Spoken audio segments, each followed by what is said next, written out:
News centre की शुरुआत कर रहा हूं देश के 10 करोड़ मरीजों के लिए एक बेहद बुरी खबर से। और मैंने आपको आगाह किया था, हमारी टीम ने आपको आगाह किया था, 26 सितंबर को हमने बताया था कि दाम फिर से बढ़ने वाले हैं। कैंसर, डायबिटीज, हार्ट पेशेंट्स जो हैं उनकी दवाइयों के दाम बेतहाशा बढ़ गए हैं। और ये सब कुछ हुआ है नरेंद्र मोदी की अमेरिका यात्रा की वजह से। प्रधानमंत्री की अमेरिका यात्रा से पहले नेशनल न्यूज सेंटर ने आपको बताया था कि मोदी की अमेरिका यात्रा से ठीक पहले जरूरी दवाओं की लिस्ट में जो 108 दवाओं के नाम हटाए गए हैं वो मुश्किल बढ़ाएंगे। और यह फैसला इसलिए किया गया ताकि अमेरिका के उद्योगपतियों को संदेश दिया जा सके कि भारत उनके मुनाफे का पूरा ख्याल रखता है।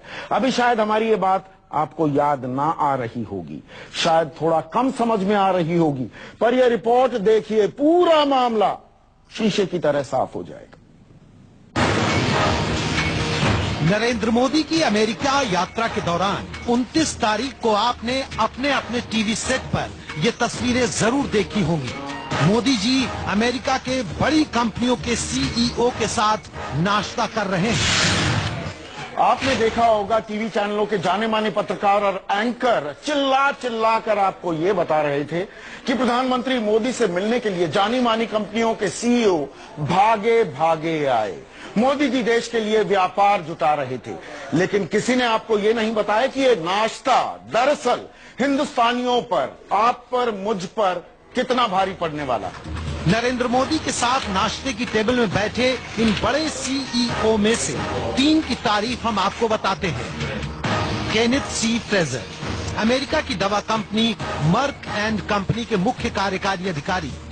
John C Staley, chairman Hospira pharmaceuticals and medical device. David W MacLennan, president Cargill food health and pharmaceuticals company. आप कहेंगे अरे भाई कौन सा गुनाह हो गया, देश के प्रधानमंत्री मोदी देश के लिए दिन रात एक कर रहे हैं और आपको चैन नहीं। अब थोड़ा धीरज रखिए और इस नाश्ते की टेबल पर जो सीईओज बैठे हैं उनकी कंपनियां कौन सी दवाई बनाती हैं उस पर गौर कीजिए। और गौर कीजिए इस बात पर कि यात्रा से पहले इन दवाइयों के दाम क्या थे और यात्रा के बाद अब दाम क्या हो गए हैं। लेकिन उससे पहले इसी खबर का एक और पहलू देखिए। अगर हम कैंसर की बात करें, ब्लड प्रेशर की बात करें, कोलेस्ट्रॉल की बात करें, डायबिटीज, टीबी, इन सब का इलाज करने वाली जो दवाइयां हैं। 26 सितंबर की रात को हमने आपको नेशनल न्यूज सेंटर में खबर दिखाई थी कि दवाई के दाम तय करने वाली संस्था राष्ट्रीय औषधि मूल्य निर्धारण प्राधिकरण NPPA ने 108 दवाइयों को आवश्यक दवाइयों की सूची से निकाल दिया है। नतीजा, बेहद घातक बीमारियों की बेहद जरूरी दवाइयां महंगी हो जाएंगी। इन जरूरी दवाइयों के दाम अब सरकार तय नहीं करेगी, बल्कि दवा कंपनी अपनी मर्जी और मुनाफे के आधार पर तय करने लगी। अब इस असर को समझने के लिए देखिए ये ग्राफिक्स।